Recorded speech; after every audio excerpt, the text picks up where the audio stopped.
Morning people mga kanegosyo. So ngayon 5 AM pa lang nagbubukas na tayo para maraming benta. So ayan, nagbibilang na tayo ng benta kagabi. So naka 30,000 kami, groceries lang. Iba pa yung GCash, iba pa yung load. Syempre ice at ibang mga item. So ayan, habang walang customer, magdi-display tayo, magpupunas naman, mag-e-inventory. Bukas ko pa lang ng pinto dito sa screen. Meron nang nakaabang ng mga bumibili. So, ayan. Kailangan bilisan mo lang kasi minsan sunod-sunod na yan sila. Oh, alerto ka lang syempre. At syempre, good smile.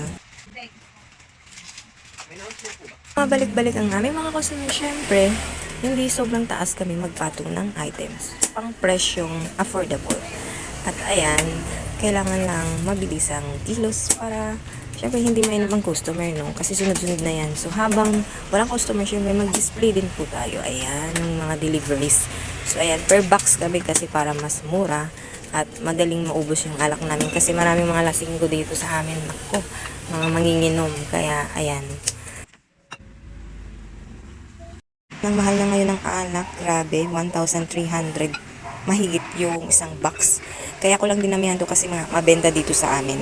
So, napaikot ko yung pera. Kaya, ayan, binili ko lang din yung benta nito. So, sobrang mahal na talaga ang puhunan ngayon kasi ang mahal na ng mga bilihin. Pati mga bigas ang mahal na. Nasa 1,2 mahigit yung 25 kilos lang. Imagine, di ba? Ang taas.